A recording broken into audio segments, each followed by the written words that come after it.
โยมแม่นิตยาภักดีเข้ามาแล้วท่านอาจารย์พระมหาพานุวัตรหรือว่าท่านพระครูสิริธรรมบัณฑิตเข้ามารับชมโดยเหมือนกันคุณโยมพรชิดชาบาเนาะก็เข้ามาดูชมเหมือนกันคุณโยมวันเฉลิมยอดวนะจากกรุงเทพมหานครเนาะเข้ามารับชมแม่สุพินชัยยานนท์สัตตุเนอโยมแม่โยมผู้ใหญ่กัลยาหยุดแบนเนาะบานนากวางเข้ามาชมทางเฟซบุ๊กแม่สุแก้วคำอ้วนสีโปตารามยังเนื่องสาลปีก็เข้ามาชมคุณจรัสคุณจันจรัสโยมแม่จันจรัสก็เข้ามารับชมโยมไปสวดมนต์ทำวัดเย็นมาละเจ้าอีหล่ะนะแม่กาบแก้วสีอินแก้วปิกมาแหมหนึ่งรอบ สัตว์เนอะศรัทธาทั้งหลายศรัทธาอีปอยอีแม่ทั้งหลายก่อนที่จะนำเรื่องกิจกรรมการงานมาสนทนาอุจาเอาสารธรรมมาแบ่งปันกันก่อนชื่อรายการสารธรรมเดี๋ยวมีสารธรรมมาแบ่งปันอาจารย์เนี่ยอย่าใดวันนี้มีของฝากเลยเอาสารธรรมมาฝากเนาะสารธรรมอยู่คนเดียวให้ระวังความคิดอยู่ร่วมมิตรให้ระวังกรรมขานอยู่ร่วมราชเคารพตั้งระวังการอยู่ร่วมพานต้องระวังทุกอย่างสัทธาอยู่คนเดียวฮือยับยั้งระวังความคิดนี่จริงๆเนอะสัทธาอีปออีแมททั้งหลายถ้าอยู่คนเดียวเขาคิดตะเลิดเปิดเปิงไปบ่ควบคุมความคิดของคนเฮานี่จิตมีหน้าที่คิดบ่ฮื้อมันคิดนี่มันบ่ได้แต่เฮาสามารถควบคุมความคิดได้ซะท่าโดยวิธีการฮื้อคิดอยู่ในกรอบอยู่ในเรื่องราวที่มันเป็นประโยชน์อยู่คนเดียวถ้าเฮาไปคิดฟุ้งซ่านในเรื่องนู้นเรื่องนี้ซะท่าสมมติว่านอนกลางคืนเนี่ยกึดเรื่องผีจินตนาการเรื่องผีเอาไปเอามานอนบ่หลับฝันก็ฝันถึงกับผี ถ้าเฮาคิดอย่างอันมันก็จะไปกลายเป็นอย่างอันอยู่คนเดียวเปิดหื้อระวังความคิดเพราะอย่างตอนอยู่คนเดียวมันคิดสารพัดสารพันซะถ้าอยู่ร่วมมิตรนี่อยู่ร่วมกับคนนั้นความนี้คนนี้มันมีกิจกรรมที่ต้องทำต้องต้องจาต้องอย่างต่างๆนี่มันจะบ่ค่อยคิดอย่างนักแต่ถ้าอยู่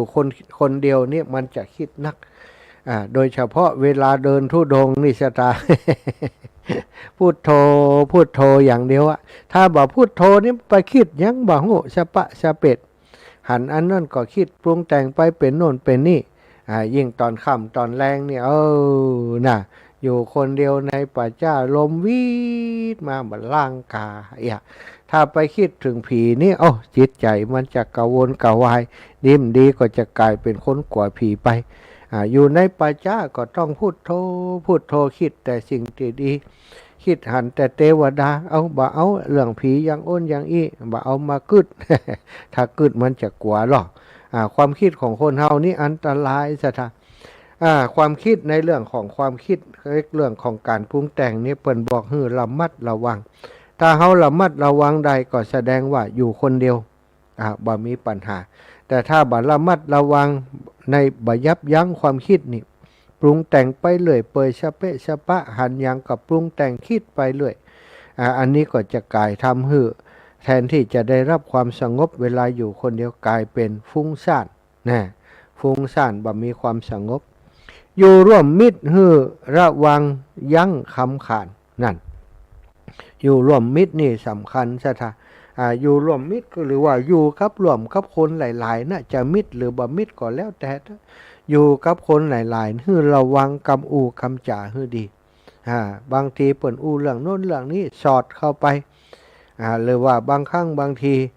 ไปไปจ่าไปถึงคนนั้นคนนี้แน่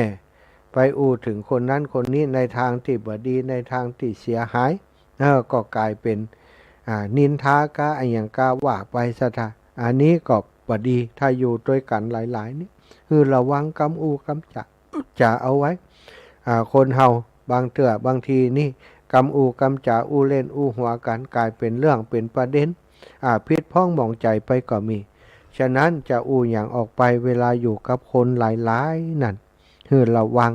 กำอูกำจ่าอย่าให้มันเกิดปัญหาตัวมาทีหลังอยู่ร่วมลาดเคารพตั้งระวังการอยู่ร่วมลาดก็คือทำงานสถาทำงานในองค์กรต่างๆเป็นข้าราชการก็ดีหรือว่าอยู่ในองค์กรต่างๆนี่ก็ให้ระวังอันเคารพตั้งระวังการเคารพก็คือเรียกว่าอยู่ตามระดับนะอยู่ตามระดับเป็นลูกน้องก็ฮู้ว่าเขาเป็นลูกน้องเป็นเจ้านายก็ขอให้ฮู้ว่าเป็นเจ้านายเป็นลูกน้องนี่ก็จะไปเหลือนายเป็นเจ้านายก็ไปคุกคีกับลูกน้องจนเสียงานก็บ่ได้เนาะอยู่ร่วมราชเคารพตั้งระวังการอยู่ร่วมพานต้องระวังทุกอย่างร่วมพานอย่างใดร่วมกับคนอยู่ร่วมกับคนที่มันเป็นคนพานซะท่าคนพาลคือคนมืดคนบอดคนเป็นมิจฉาทิฏฐิคือระวังเป็นที่สุดเลยคือระวังเป็นที่สุดอยู่กับคนพาลระวังทุกอย่างระวังที่ว่ามาทั้งหมดเลยระวังความคิดระวังกำอูกำจ๋าเนี่ยต่างๆอยู่กับคนพาลคือระวังมันจะหาโตดหาไปมาใส่เฮาเนาะอันนี้เป็นข้อคิดสะกิดเตือนใจกับศรัทธาญาติโยมเนอะเดินทางหมื่นลี้ต้องเริ่มจากก้าวแรกเสมอใจยั้งก็จังคือมีความมานะพยายามจะไปกว่านะศรัทธาญาติโยมอาตมาจะเดินธุดงค์นี่ตอนนี้ศรัทธาญาติโยมหลายคนก็เริ่มกว่าแล้วท่านอาจารย์มันห้อนนะเดี๋ยวเป็นลมนะก็เวลาห้อนก็พักนะเดินในช่วงที่มันพอห้อนเดินไปเรื่อยๆนี่มันลมปัดลมมันเป่าตลอดมันเก่านะศรัทธาบ่เหมือนกับเขาอยู่กับตีแล้วห้อนอึดๆนี่บ่ไหวถ้าเดินไปอยู่ใต้ลมเงาไม้เวลาพักผ่อนเย็นสบายศรัทธาญาติโยมบ่ต้องห่วงนะการเดินบัดใดจะถึงท่านอาจารย์นี่นะ800-900 กิโลบ่ฮู้นะบัดใดถึงบัดใดก็ถึงบัดนั้นนะเขาจะคำนวณเวลาหรือว่าถึงเรื่องอนาคตนี่เขาบ่สามารถจะกำหนดได้เดินทางไปบางทีไปเจอปั๊บจับตีอยากจะพักผ่อนสักวัน2 วันปะตีเมาะก็อาจจะพักผ่อนปฏิบัติธรรมก็ได้หรือว่ามีปัญหาสุขภาพอาจจะทำให้ล่าช้าไปก็ได้กำหนดบันไดว่าจะถึงวันนั้นวันนี้เนาะสถาก่อยไปเรื่อยๆเดินหมื่นลี้ต้องเริ่มจากก้าวแรกเสมอเดินทางนี่อาจจะมาวันหนึ่งประมาณ27-28 กิโลนี่เดินขึ้นว่าก้าวแรกไปเนี่ยเดี๋ยวมันจะมีก้าวสุดท้าย ก้าวสุดท้ายจะมีบันแรงวะนะ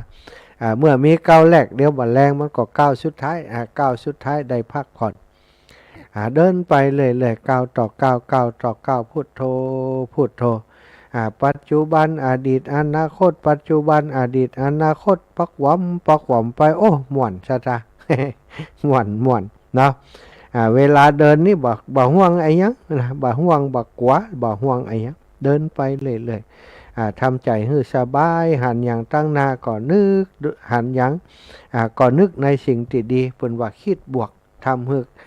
มีความสุขหันไอ้ยังก็คิดแต่สิ่งที่บวกสิ่งที่เป็นประโยชน์อันนี้เป็นสารธรรมเล็กน้อยมาแบ่งปันอีกเรื่องหนึ่งศรัทธาเคยนั่งในที่มืดก็มืดชนิดมืดทึมพออย่างกับบาหันนะขนาดเอามือมาต่อหน้ายังบาหันนะความมืดบางทีเขาก็เคยอยู่ในสภาพนั้นนะศรัทธาไปอยู่ในถ้ำในอย่างที่มันแสงส่องบัดถึงน่ะมืดก็มืดเย็นก็เย็นใครเคยมีประสบการณ์อย่างอีพ่องความมืดที่น่ากลัวศรัทธาครั้งหนึ่งพระพุทธเจ้าตรัสกับสาวกของพระองค์ว่าดูก่อนภิกษุทั้งหลายโลกันนรกโลกันนั้นมีแต่ความทุกข์มืดคลุ้มเป็นหมอกมัวสัตว์ในโลกันตะนรกนั้นบ่ได้รับรัศมีพระจันทร์และพระอาทิตย์ซึ่งมีฤทธิ์มีอานุภาพมากถึงขนาดนี้โลกันนรกนั้นบ่สามารถจะรับแสงรัศมีจากพระอาทิตย์พระจันทร์ได้ศรัทธา พระองค์ตัดแล้วก็ทรงนิ่งอยู่พระพุทธองค์ถ้าบ่มีภัยสนใจไถ่ถามต่อก็เพราะแค่นั้นนะพอดีว่าเมื่อพระองค์ตัดแบบนี้มีภิกษุรูปหนึ่งก็ทูลถามพระผู้มีพระภาคเจ้าว่าข้าแต่พระองค์ผู้เจริญฟังแล้วโลกันตะนรกช่างมืดมากเหลือเกินแต่จะยังมีความมืดอย่างอื่นที่ยิ่งไปกว่าความมืดของโลกันตะนรกมีอยู่หรือไม่พระเจ้าค่ะพระพุทธองค์เมื่อถูกทูลถามอย่างนั้นก็ตรัสตอบว่าดูก่อนภิกษุทั้งหลายความมืดอย่างอื่นมีมากกว่าและน่ากลัวกว่าความมืดแห่งโลกันตะนรกนั้นมีอยู่แล้วท่านก็สาธยายมีใจความโดยสรุปก็คือความบ่ฮู้ความจริงนั่นเองที่มืดยิ่งกว่าโลกันตะนรกสถาพวกเฮาบ่รู้อย่างตามจริงบ้างคือ1บ่ฮู้ว่ากายใจเป็นที่ตั้งของอุปทานทั้งปวงที่เป็นทุกข์นึกว่ากายใจเป็นที่ตั้งของสิ่งที่ดีที่มีความสุขน่ามีน่าเป็นอย่างเดียวจริงๆแล้วกายใจเป็นที่ตั้งของอุปทานทั้งปวงที่เป็นทุกข์ข้อที่2บ่ฮู้ว่าความอาลัยยึดติดในกายใจนี้เป็นเหตุแห่งทุกข์เพราะว่าไปนึกว่าจำเป็นต้องหลงอยู่เช่นนี้อย่างบ่มีทางเลือกคนต่างหลายคิดว่าจะต้องอยู่แบบเนี้ยบ่มีทางเลือกนะข้อที่3บ่ฮู้ว่าความพ้นขาดจากความหลงยึดผิดในความดับทุกข์นึกว่าการดับทุกข์เด็ดขาดถาวรชนิดบ่กลับมากำเริบใหม่นั้นเป็นไปบ่ได้อันนี้ความคิดที่เฮาคิดผิดข้อที่4บ่ฮู้ว่าการตั้งมุมมองไว้ตรงความจริงแล้วเพียรตั้งสติอยู่จนจิตตั้งมั่นรู้แจ้งเป็นวิธีดับทุกข์นึกว่าคลายความกระวนกระวายได้เพียงด้วยการเสพกามหรืออย่างดีที่สุดก็การเข้าฌานไปเป็นพรหมเพื่อมีชีวิตอมตะชั่วนิรันดร์คิดว่ามีแค่นั้น คิดว่ามีแค่นั้นแต่ความบ่ฮู้ว่ายังเป็นทุกข์ยังเป็นการดับทุกข์เท่านี้เหตุใดจึงว่าเป็นความมืดที่น่ากลัวเสียยิ่งกว่าโลกันตะนรกศรัทธาญาติโยมขอให้พิจารณาว่าความมืดของโลกันตะนรกนั้นยังมีวันที่จะสว่างได้ถ้าปนเว้นปนกรรมยังมีทางเปิดโอกาสให้สัตว์ใดอุบัติในภพอื่นหลังจากใช้กรรมหมดแล้วสิ้นแล้วแต่ความบ่ฮู้ว่ายังเป็นเหตุแห่งทุกข์บ่ฮู้ว่ายังเป็นบุญเป็นบาปนั้นส่งสัตว์ให้ต่ำลงไปยิ่งกว่าโลกันตะนรกโลกันตะนรกเช่นถ้าพลาดทำอนันตริยกรรมก็มีหวังถึงนรกอเวจีได้โลกันตะนรกเป็นแค่ภพแห่งความทุกข์ภพหนึ่งแต่ความบ่ฮู้หรือว่าความมีอวิชชานั้นนำไปสู่ภพแห่งความสุขต่างๆทุกข์ต่างๆทั้งที่มืดมนอนตการกว่าโลกันตะนรกและทิ้งที่แผดเผาเท่ากว่าอเวจีนรกและสำคัญกว่าอะไรก็คือโลกันตะนรกนั้นวันหนึ่งจะสิ้นสภาพเมื่อแรงทรงของวิบากกรรมหมดลงแต่อวิชชานั้นบ่มีวันสิ้นสุดสภาพโดยตนเองเลยหากปราศจากเหตุก็คือปัญญาหู้ทางดับทุกข์เท่านั้นจึงจะทำให้คนเฮาทั้งหลายบ่มืดมนอนทการความมืดมนอนทการทั้งหลายนั้นแม้กระทั่งโลกันตะนรกที่ว่ามืดมนนั้นยังบ่เท่าคนที่มืดมนมีจิตใจที่มืดมนมีจิตใจที่หลงเพราะอวิชชาบ่ฮู้สภาพต่างๆตามความเป็นจริงบ่ฮู้ว่าเฮาเกิดมาร่างกายนี้จิตใจนี้มีแต่อุปทานที่ทำให้เกิดทุกข์ส่วน ร่างกายนี้จิตใจนี้ที่จะทำให้เฮาหมดจากความเป็นทุกข์นั้นเฮาก็คิดว่ามันบ่มีมันเป็นไปบ่ได้แต่จริงๆแล้วพระพุทธองค์ทรงตรัสถึงทางที่จะพ้นทุกข์ที่จะหมดจากความทุกข์ว่ามันมีอยู่ก็คือมัชฌิมาปฏิปทานั่นเองศรัทธาอิปออิแมททั้งหลายฉะนั้นถ้าเฮามีสติปัญญาเฮาบ่ลุ่มหลงบ่มัวเมาในสิ่งต่างๆเข้าใจธรรมชาติของชีวิตตามความเป็นจริงคนเฮาเกิดมาต้องแก่ต้องเจ็บต้องตายเอาอย่างไปบ่ได้สิ่งที่จะเอาติดตนติดตัวไปก็คือบุญคือกุศลถ้าเฮาเข้าใจแล้วชัดเจนแล้วก็สร้างบุญสร้างกุศลไปมีโอกาสประพฤติวัดปฏิบัติธรรมทำจริงทำจังทำอย่างอุกฤษเขาก็จะมีโอกาสพ้นทุกข์ในภพนี้ในชาตินี้ใดเช่นเดียวกันเหมือนกันทุกๆคนแต่ว่าถ้าปุญญาบารมียังบ่มีก็สร้างสมอบรมบุญไปเรื่อยๆจนวันหนึ่งเมื่อทุกอย่างพร้อมนะทุกอย่างพร้อมมันก็จะถึงฝั่งฝันนั้นในที่สุดเพียงแต่ขอให้เราดำเนินไปตามกรอบที่ดีงามของสังคมกรอบของพระพุทธศาสนาจริงๆแล้วเป็นกรอบที่กำหนดขึ้นมาโดยบ่มีการบังคับแต่ว่าถ้าเราทำตามนี้แน่นอนความสุขเป็นเบื้องหน้าแต่ถ้าบ่ทำตามนี้ก็ความทุกข์เป็นเบื้องหน้านั่นเองกรอบที่ว่านี้ก็คือศีลสมาธิปัญญาศีลก็มีหลายขั้นหลายระดับศีลเบื้องต้นก็ศีล5นะศีลท่ามกลางก็ศีล8ศีล10ศีลอุกฤษศีลปาริสุทธิศีลของพระสงฆ์องค์สังฆเจ้าปาริสุทธิศีลต่างๆที่ยิ่งขึ้นไปถ้ารักษาละเอียดขึ้นก็คือการเข้าสู่โหมดของภาวนานั่นเองสุดท้ายก็จะพบต่างเข้าไปสู่ภาวะของความหมดทุกข์ในที่สุดความหมดทุกข์นั้นเรียกว่าความสว่างแต่ถ้าบ่หมดทุกข์อยู่ด้วยอวิชชาก็คือมืดมนอนทการมองอย่างบ่หันสิ่งที่เฮาหันศรัทธาญาติโยมคิดว่าสิ่งนี้มันต้องเที่ยงแท้ถาวรมัวหลบมัวหลงมัวแสวงหาต่างๆซึ่งแท้ที่จริงแล้วชีวิตเฮาเอาอะหยังเป็นหลักเป็นเกณฑ์แต่ก็ไม่ใช่ได้ศรัทธาแม้กระทั่งชีวิตของเฮาวันหนึ่งก็เสื่อมสลายไปสูญไปในที่สุดนะเอาละศรัทธาอีปอยอีแม่ฝากแถมเรื่องก็แล้วกันมีเวลาอีกเล็กน้อยนะ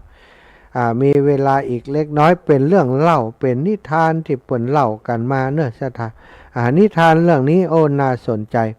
คนเฮานี่ศรัทธาญาติโยมความเมตตาความกรุณานี่เป็นสิ่งที่ทำให้คนที่มีความเมตตากรุณานี่มีเสน่ห์บางครั้งบางทีนี่ศรัทธาเฮาปกครองคนใจอำนาจบาดใหญ่ใจกฎใจระเบียบอย่างต่างๆยังสู้คนที่เปิ่นใจความเมตตากรุณาบ่ได้ มีเรื่องเล่าว่าในวัดของท่านเซียนหยามีเด็กวัดคนหนึ่งชอบปีนกำแพงหนีไปแอวซะท่า ถ้าจะลึกนักแกเนาะหนีไปแอวกลางคืนวันหนึ่งคณะที่ท่านเซียนหยาเดินตรวจวัดก็หันเก้าอี้ขาสูงตัวหนึ่งวางแอบอยู่ข้างกำแพงก่อหู้แน่ว่ามีคนลักหนีแอวโลนี่ท่านเซียนหยาจึงยกเอาเก้าอี้ไปไว้ที่อื่นแล้วก็มายืนอยู่ตรงที่ตั้งเก้าอี้รอชิดคนนั้นที่ลักหนีไปแอวจะกลับมาตกกลางดึกเด็กวัดที่หนีไปแอวก็กลับมาซะท่าเขาบอกฮู้ว่าเก้าอี้ติดตั้งไว้ถูกโยกย้ายไป ไปไว้ที่อื่นแล้วพอปีนขึ้นกำแพงมาได้ก็แย่ขาอีกข้างลงมาทันทีขาข้างนั้นก็เหยียบอยู่บนหัวของท่านเซียนหยาอย่างพอเหมาะพอเจาะซะท่า เด็กวัดก็กระโดดพลุ้งลงมาถึงพื้นแต่เหมือนแปลกนิ่มๆเนาะโต๊ะเก้าอี้นี้มันสีค้อนมันเหมือนเดิม ก็เลยหันไปดูตกใจเบิกตามองก็ตกใจเลยหันเป็นอาจารย์เซียนหยายืนอยู่ก็ตกใจจนล้นลาน ท่านเซียนหยาก็พูดอย่างเมตตาว่าดึกดื่นเที่ยงคืนอากาศหนาวเย็นระวังจะเป็นหวัดเนอะวันหลังถ้าจะออกจากวัดไปไหนดึกแหมอย่าไปลืมเอาเสื้อไปตัวแหมตัวเนอะใส่อันหมวกไปตัวเหี่ยกันลมเดี๋ยวจะเป็นหวัดเดี๋ยวจะบัดสบายสถานในวัดบ่มีไผทราบเรื่องนี้ท่านเซียนหยาบ่เคยเล่าเรื่องนี้ให้ใครฟังแต่ว่านับแต่คืนนั้นเป็นต้นมาก็บ่มีเด็กวัดคนไหนหนีเที่ยวกลางคืนอีกเลยสถานแง่คิดเรื่องนี้ก็คือชนะใจคนโดยเมตตาธรรมเมตตาหมายถึงความฮักความปรารถนาดีต่อสัตว์ทั้งหลายจิตใจที่เปี่ยมไปโดยความรักความเมตตาเป็นจิตใจที่ดีงาม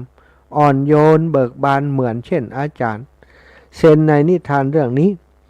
ท่านมีเมตตาธรรมสูงมากจึงบ่ได้โกรธบ่ได้เกลียดไผง่ายๆแต่มองและนึกถึงคนอื่นโดยความฮักความเข้าใจการแก้ปัญหาของท่านจึงนุ่มนวลเป็นมิตรแต่ก็มีความเอื้อเฟื้อเผื่อแผ่พร้อมที่จะให้ความช่วยเหลือคนอื่นโดยความรักเอาใจใส่อย่างจริงจังท่านใช้วิธีโน้มน้าวจูงใจแทนการลงโทษบาดุดันบาดุด่าบาดุดันไม่เฉียบขาดแต่ผลที่ได้กลับดีกว่าการใช้ความรุนแรงเนี่ยสถานการณ์อยู่กับหมู่มากการปกครองคนบางครั้งบางทีนี่บัจจัยบางครั้งบางทีทุกครั้งนะสิ่งสำคัญก็คือความเมตตาต่อกันความเข้าใจซึ่งกันและกันถ้าเอาใจกฎใจระเบียบอย่างเดียวใจมาตรการต่างๆขู่เข็นบังคับอย่างเดียวบางทีก็ทำให้คนที่อยู่ตัวนั้นบ่มีความสุขบางทีก็อาจจะหนีจากเข้าไปเลยในที่สุดก็เป็นได้แต่ท่านเซียนหยานี้เป็นผู้ที่เปี่ยมด้วยเมตตาเอาละอ่อนไปแอวบางคนก็ถ้าเป็นเจ้าอาวาสบางตนก็ถ้าไม่แช่ห้าวหันกันเนาะลงมากาแย่ขาลงมาไม่แช่ตั้งเลยพัวเลยนะถ้าอย่างอันนี้สุดท้ายละอ่อนก็เก่งกว่าแต่ว่าถ้ามีโอกาสก็จะลักแอวแหมในที่นี้ท่านบัดใจแบบนั้นนะเพื่อจะให้เด็กสำนึกเอาเก้าอี้หนีเหียเอาหัวรองรับตีนของลูกศิษย์เลยกระโดดลงมาตกใจเลยก็เลยได้สอนไปสอนแล้วก็โดยสอนด้วยความห่วงใยว่าออกไปตั้งนอกแหมตั้งต่อไปให้ระวังเนอะใส่เสื้อกันหนาวนักเพราะมันหนาวใส่หมวกเห็นเนอะอีโดละอ่อนคนนั้นมันไปกล้าไปอย่างแหมสถากลัวแล้วเนาะศรัทธาญาติโยมศรัทธาเนอะหลวงปู่หลวงปู่ใหญ่เข้ามาฟังถวายความเคารพหลวงปู่พระครูปฏิภาณธรรมทินได้อุจาไปเรื่องดอยนางแก้วนักแล้วเนอะหลวงปู่ผมเป็นเจ้าภาพดอกไม้ประดับที่ดอยนางแก้วตอนนี้มีศรัทธาญาติโยมร่วมบุญมาหลายคนแล้วปู่ตีดอยนางแก้วเนาะจะมีงานวันที่26-27เนอะศรัทธางานประเพณีประจำปีงานสุมาการะวะรดน้ำดำหัวสุมาการะวะอะไรยังนะสุมาการยะวะสารุปิมปาพระเจ้าสีสองเมืองที่ประดิษฐานณม่อนสีสองเมืองแล้วก็สุมาการะวะสักการะพระธาตุเจ้าสีสองเมืองแล้วก็การะวะดำหัวรูปปั้นรูปเหมือนของหลวงพ่อท่านเจ้าคุณใหญ่2 รูป 2 องค์พระเทพวิสุทธิคุณและพระสุนทรปริยัตตวิกรมซึ่งเป็นผู้ที่มีกำกึศดีมีเจตนาดีสร้างพระสารุปิมปาพระพุทธรูปสีสองเมืองขึ้นที่ม่อนสีสองเมืองเพื่อจะคือคนทั้งหลายเจ้าพุทธทั้งหลายหันมาเลื่อมใสหันมานับถือพุทธบ่ใจไปนับถือผีเพราะแถวนั้นมีคนนับถือผีเยอะแปลงปลัดคกปลัดคิกไว้ในสมัยนั้นหลวงพ่อเปิ่นหันว่าชาวพุทธเฮาบอกควรจะไปเชื่อเรื่องนี้นักก็พยายามดึงมาโดยวิธีการอันเป็นกุศโลบายอย่างที่ว่านี้ไปสร้างพระเจ้าไว้ต่อมาครูบาอาจารย์หลวงพ่อเจ้าคณะอำเภอ เวียงป่าเป้าพระครูนิวิทย์ศรีละสังวรหลวงปู่พระครูปฏิพันธ์ธรรมทินฝั่งเวียงป่าเป้าและก็สัตครูบาอาจารย์ฝั่งดอยสะเก็ดนะก็หลวงพ่อเจ้าคณะอำเภอและท่านอาจารย์ท่านอาจารย์พระครูชลทานพิทักษ์ซึ่งก็เป็นผู้ที่สืบกำกึดยึดเจตนาของครูบาอาจารย์ทำกิจกรรมตีหม่อนสีสองเมืองนี้มาโดยตลอดก็มาหันว่าโอ้พระเจ้าสีสองเมืองศาลานี่มันชำรุดทรุดโทรมสถานที่ที่จะสร้างพระธาตุที่วางศิลาฤกษ์วางหลักฐานไว้แต่ก่อนนั้นก็บัดได้ทำอย่างเต้าบัดเดียวก็เลยกาปากันไปบูรณะปฏิสังขรณ์ซ่อมแซมจนสำเร็จเสร็จสิ้นไปอย่างที่ศรัทธาทั้งหลายได้รับทราบก็ทุกปีเดือนเมษายนอีกก็จัดงานทุกปีปีนี้กำหนดวันได้แล้วคือวันที่26 27 26เป็นวันดา27เป็นวันประกอบพิธีประกอบพิธีเจริญพระพุทธมนต์สมโภชน้ำขมิ้นสมปล่อยสืบจัตตาขุนน้ำแม่กวางขุนน้ำแม่ลาวถวายเพลแด่พระสงฆ์13 นาฬิกาก็ทำพิธีกรวะดำหัวกรวะดำหัวสักการะปูชาพระสารุปิมปาแล้วก็ส่งน้ำพระธาตุเนาะแล้วกรวะดำหัวรูปเหมือนของครูบาเจ้าคุณถึง2 รูป 2 องค์ตัวแทนเชียงใหม่เจ้าคุณพระเทพวิสุทธิคุณตังเวียงป่าเป้าท่านเจ้าคุณสุนทรปริยัติวิกรมเสร็จแล้วก็ดำหัวครูบาอาจารย์ของหมู่เฮาเหียหน่อศรัทธาญาติโยมเสร็จจากนั้นก็กลับบ้านไผ่บ้านมัน วันที่26เปิดไปเตรียมไปดาศรัทธาไผ่ที่จะไปเปิดโรงทานก็เจริญปอนเนอะไปร่วมเป็นโรงทานด้วยกันเอาโรงทานอย่างไปเนาะโยมแม่ชื่นใจไพวันถ้าจะทราบแล้ว แม่ชื่นใจไพวันนี่ทุกครั้งที่ไปฮันอีแม่จะทำกับข้าวกับป่าไปส่งแต่บัดเดียวนี้บ่ฮู้จะสะดวกก็เลี้ยงหลานน้อยอยู่นะหลานน้อยได้ประมาณสัก8-9 เดือนแล้วกันเนาะ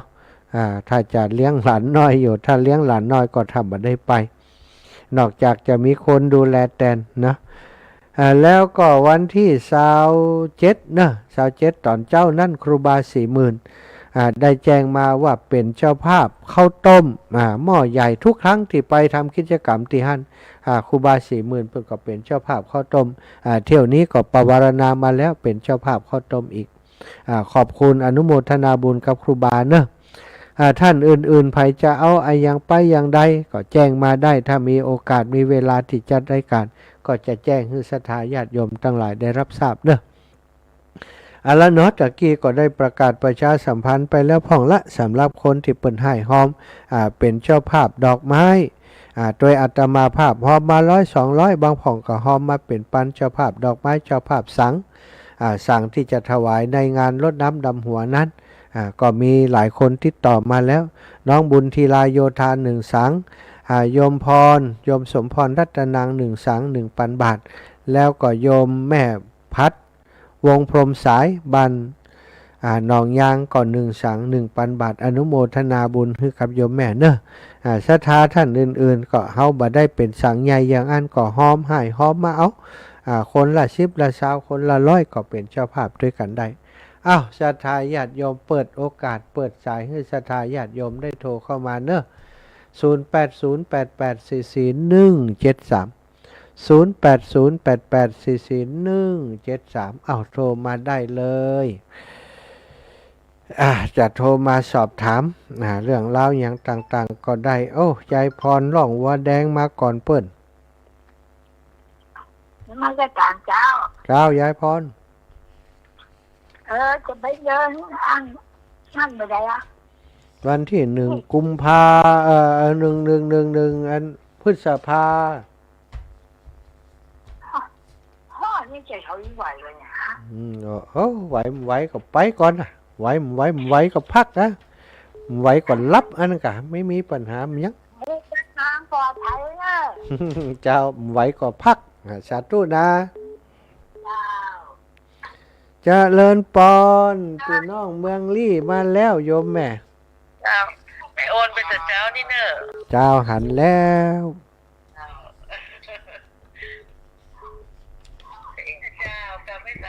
เจ้าขอบคุณเจ้าแม่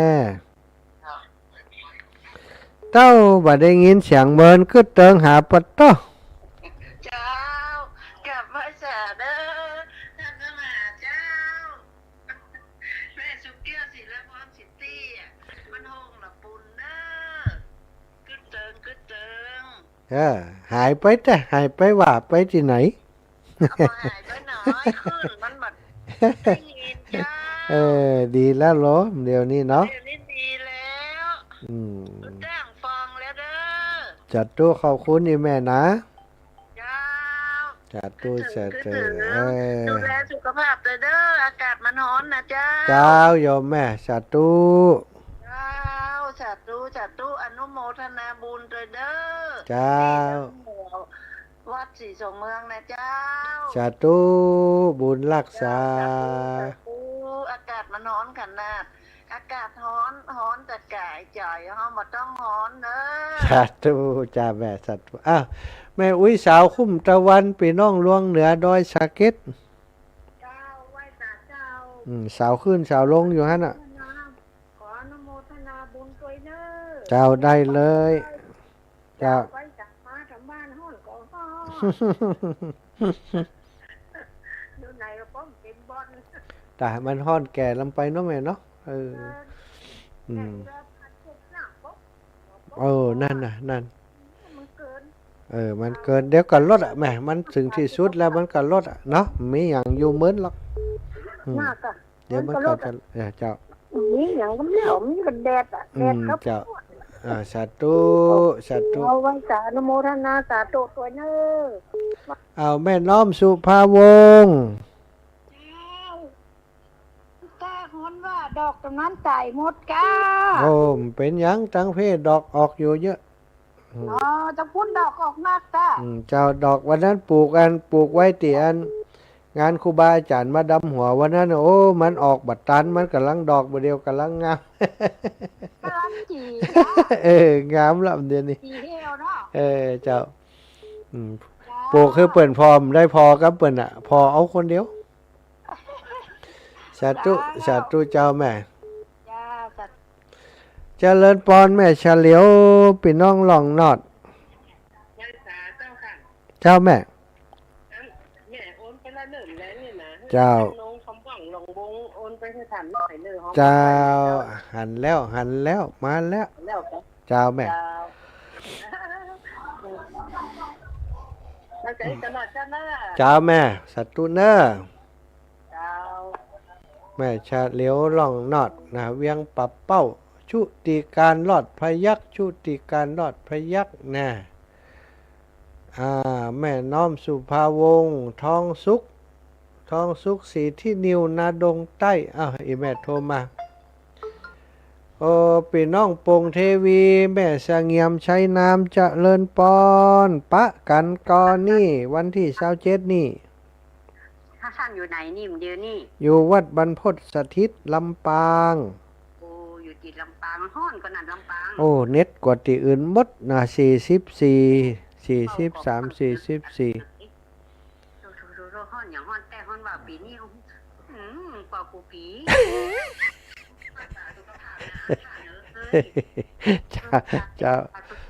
เจ้าอีแม่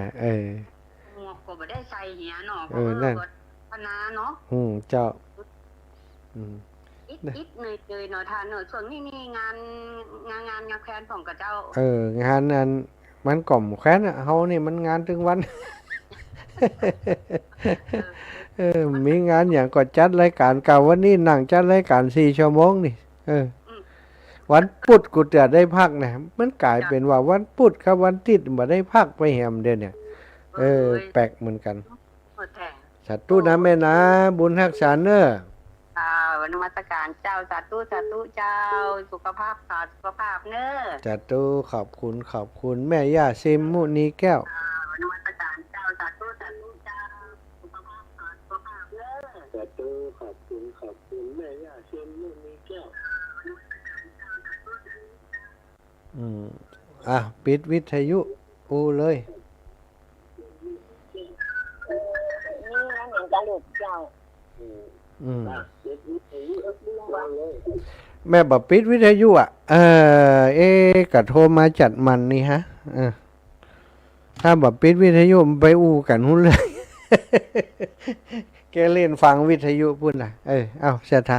ไผโทรมาเนาะกติกาเหมือนเดิมถ้าเปิดรับสายแล้วก็ปิดวิทยุเฮียก่อนมาอันเขาไปหนัวฟังอยู่หั่นมันใจเรื่องเขาไปฟังอยู่หั่นมันไปได้เรื่องอย่างกว่ามันจะไปออกวิทยุพุ่นน่ะเจริญปอนแม่ศรีสุรินทวงศ์ นักการเจ้าพระอาจารย์ เจ้าแม่ เขาได้แต่อย่าถอยสู้ๆนะ เชื่อได้ใหญ่ซอย มาท่อคนรุ่นนี้ล่ำท่อแล้วคนลึกหลวงมีท่อ เขาได้แต่อย่าถอย บัดเคยท่อกับการทำคุณงามความดีสู้มีเวลาเหลือบัดนักก็ทำความดีอย่างเดียวเนาะ มันฮอนแต่ได้น้องพระอาจารย์ ขอบคุณอีแม่เด้อบุญรักษาปันกันคนน้อยมันไปไก่ไปเชียงใหม่หลายคนก็โทรมา แม่เพนคนสู้ชีวิตเอาแสงไฟสว่างตา เจ้าแสงไฟสว่างตาแสงกำลังสว่างใจสว่างได้แสงไฟสว่างได้แสงธรรมเจ้าวังทัดเย็นนักรักใจสบายดีก่อนน่ะ สบายดีเจ้า ทุกคนเนาะทุกคนสบายดีเนาะมีโอกาสจะไปเยี่ยมแหมเนอะ เจ้า เจ้าอยู่ดีมีสุขอีแม่ ไหว้สาเด้อไหว้สาเจ้า แม่เพนคนสู้ชีวิตสู้แต่นะสถาขี่รถถีบคนเดียวไปครับข่อยครับว่าเจริญปอนแม่ถนอมนำวง เจ้าค่ะท่านกับนมัสการเจ้าค่ะ เพิ่มอีกแล้วเนี่ย ท่านเจ้าฟ้าแม่โบกี้โทรมาบอกหรือยังคะ เรียบร้อยแม่สี เพราะว่าโยมแม่ไปทำงานบ้านสันมาถึงค่ำพอดีท่านเข้ารายการย่องที่2พอดี จ้า แม่โบกี้100นะคะดอกไม้ จ้าแม่บัวขี้แม่มีเนาะ 100แม่ปลาณี100 แม่ปานี นมัสการนะเจ้าค่ะขอให้ท่านมีสุขภาพร่างกายแข็งแรงถวายกำลังใจนะเจ้าค่ะ สาธุโยมแม่ ท่านสาธุค่ะ บุญรักษาขอบคุณแม่ถนอมนี่สะพานบุญตัวยงเลยสถาไปทำงานที่ไหนก็เอาบุญไปบอกเพื่อนมีกิจกรรมอย่างก็หอมมัดนะถวายความเคารพทุลุงกิจมาแล้วอาจารย์ยังมีลมหายใจก็สู้ไปเรื่อยๆเนาะ จ้ามีกำลังแรงใจสู้ไปเรื่อย แล้วกันเนาะ ๆสาธุ ลมหายใจสะดวกจ้าขอบคุณทุลุงครับแม่ย่าสุขคำปาแล้วสำบายดีก่อย าวแม่กะละลูกกลับมาฟังได้ยินถึงเร็วนี้ ไปกาดกะยังไปขายของอยู่กะเจ้าของเปิ่นขายกะ มันน้องไปมันชื่อของมา2โต๊ะนะเจ้า โอ้อันนี้นะท่าน จ้าแม่ แม่จะบึดท่าทั้งก้อยมาคือมันโอนจะตังก็คือท่านเอาไปห้อมอย่าง200แล้วก็ของพี่แมวเห็น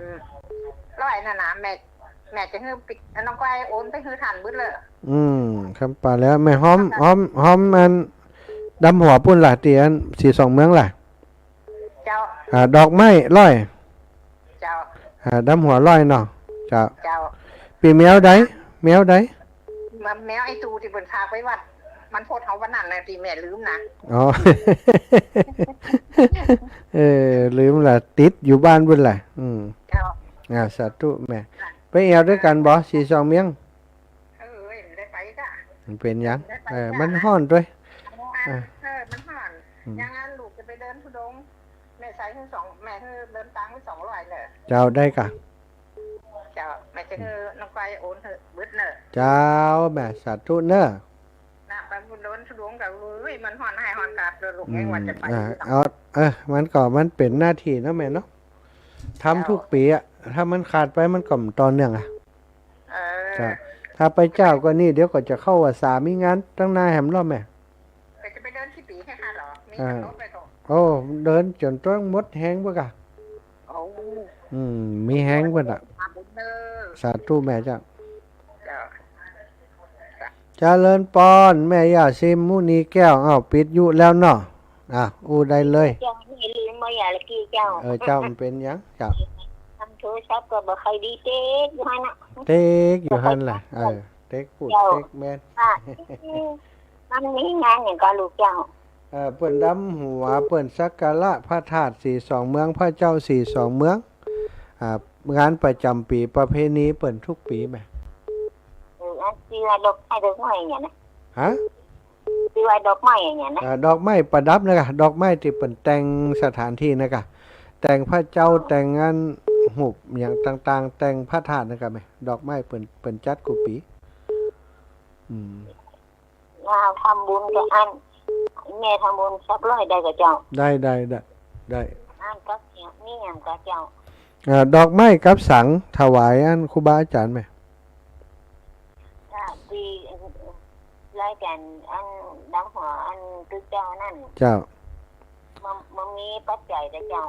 มีกาแม่เปิ่นชุดสังละปัน แต่เฮาหอมสังละร้อยอย่างก็ได้หอมไปหอมเล็กๆน้อยๆได้ อันก็ไม่ต่อเลยนะลูกแม่ เจ้าสาธุเน้อเจ้าแม่ สั่งร้อยก็ดอกไม้ร้อยเลยเจ้า เจ้าสาธุแม่อ้าวพี่น้องตังกำแพงหิน แม่ย่านวลเทพเสด็จอ้าวอีแม่ว่าได้โอ้มันติดกะแม่นวลเทพเสด็จเจริญปอนแม่เยาวลักษณ์ราชภัฏลำปาง เจ้าอันนมัสการอาจารย์เจ้า เจ้าแม่ จะหอมตีอาจารย์บอกว่าห้องน้ำนั่นน่ะแล้วก็เลขที่บัญชีตัวใดก็พอแล้วก็มันเลขที่มันหายไปไหน ห้องน้ำไฟหินล่ะ เจ้าที่พ่ออาจารย์บอกว่าขาดทุนอยู่เนี่ยขาดงบ ขาดงบอยู่ เจ้า เดี๋ยวออกรายการเดี๋ยวเขาจะโทรบอกเนอะบัญชีของท่านพระครูวิสุวัตไหม อ๋อค่ะ เจ้า เป็น แม่ เจ้าของพระอาจารย์เนาะ เอาโอนไปปุ้นเลย โอนไปลงบัญชีเปิ่นปุ้นเลย เจ้า แล้วตอนนี้ของพระอาจารย์มีงานอย่างไร มีงานอย่างก็แบบประเพณีส่งน้ำพระธาตุอันหม่อนสีสองเมืองพระเจ้าสีสองเมืองดำอันกะลาวะครูบาอาจารย์เปิ้นกะดอยนางแก้วกะเชียงไฮ้กับดอยสะเก็ตที่เปิ้นไปสร้างมาก่อนได้ไหม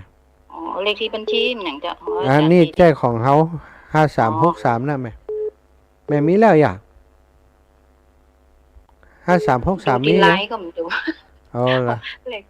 ว่าอันนั้นเป็นลบอันใบเซตตีในเครื่องมือถือ เดี๋ยวแม่ตักไลน์มาเนอะเดี๋ยวจะเอาของพระครูวิสุวัตกับของเฮาส่งไปให้เนอะสาธุเจ้าสาธุเจ้าแม่โยวลักษณ์นะราชภัฏจะได้ตะกี้ขยุกมันได้แล้วมันได้นี่นะเสียง ตักไปละ เจ้า จ้าแม่จะหอมดอกไม้200เน้อ เจ้าได้ วันผู้แม่จะโอนให้ เจ้า เจ้า แม่นวลยอดคำปันดอกไม้200สาธุนะแม่หมดเวลาพอดี จ้า บุญรักษาศรัทธาญาติโยมทุกขันทุกคนเวลาหมด